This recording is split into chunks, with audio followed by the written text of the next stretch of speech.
If you're watching this video, you probably know that gas prices are very high right now. And the reason they're so high is because the US has a war with Iran. The US launched missiles at Iran in February.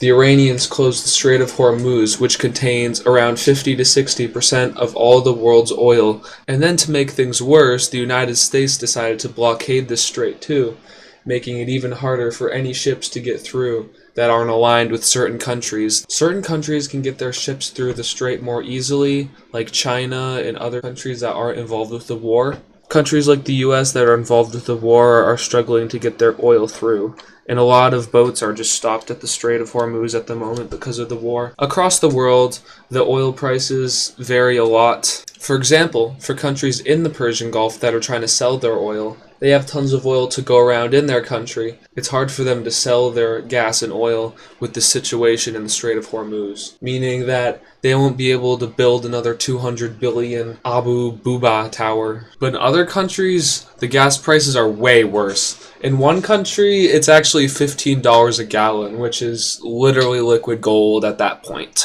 Starting with Australia. Australia is doing some pretty good things. Firstly, in March, Australia cut their sales tax on gas, and they ended up cutting the tax on it to 50% lower. This ended up saving around 26 cents a liter. Other countries also did the same thing, like Spain and Portugal. They also got rid of the surcharge for using big trucks to make sure that the trucks can keep doing their thing and supplying the economy, making sure that the Australians can get the kangaroos in their zoos. They also made a nice recommendation to just use public transportation or do something like bike or walk. New Zealand's not doing as good. Their gas is about $2 more expensive than Australia's. But they're off the map, so who really cares about them anyways? In East Asia, they're also not bad. They're around $1 to $2 per liter in East Asia. In China, they're around $1.22. In China, they have a cap on the price of oil to make sure that it doesn't become too expensive. In South Korea, they made a system making it much harder to use government vehicles. Overall, in East Asia, it's not the worst. Around Southeast Asia, it's $1 to $1.6 a liter and $4 to $6 a gallon. Another thing you have to consider about certain places is that their incomes are lower. The Filipino income is not the same as the Japanese income, so $6 a gallon is quite a lot there compared to other places. The Philippines declared a state of emergency because of the Iran war, and the government is now controlling prices. The Philippines is trying to outsource to places like Russia. At least the horrible traffic in some of their cities will slow down.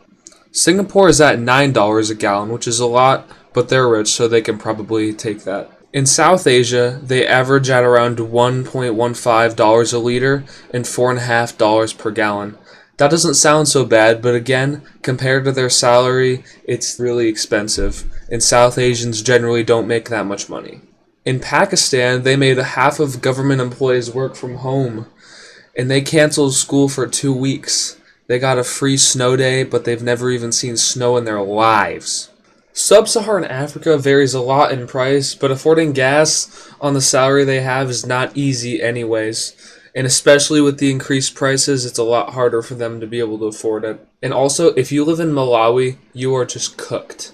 There, it costs $15 per gallon, and the average person makes around $2 a day. That would mean that the average person in Malawi would need to work around 7 days to afford a gallon of gas to drive like 30 miles. That's rough. In the European Union, it's a lot worse than the US. France has about 2.35 per liter and around $9 a gallon. Slovenia has put a cap on the amount of gas that you can purchase. We should be glad that it isn't us, because if you had a cap on the amount of gas you could use, every single Ford F-150 driver doing donuts in a church parking lot would become criminals. In Europe, they have oil reserves, but they're running out of it. Once they run out of oil and gas, they won't be able to drive their dumb, ugly manual cars. It'll be doomsday, and liquid gold will be cheaper to fill your tank with. Hong Kong is the highest gas prices in the world at around $15 a gallon. You'll have to give a year's salary just to get to the store in Hong Kong to buy a few eggs. I think it's not as bad as Malawi, because people in Hong Kong make a lot more money than people in Malawi. If you need to drive anywhere in Malawi, you're done for. So, The moral of the story, we should all fill up our cars with literal juice. I mean, what's the point of a V8 that can't run on V8? Or you could just move to Libya and have 9 cents for a gallon of gas. They could shower in gasoline over there. Anyways, thanks for watching, guys. It was my first video. Hope you liked it. Have a nice day.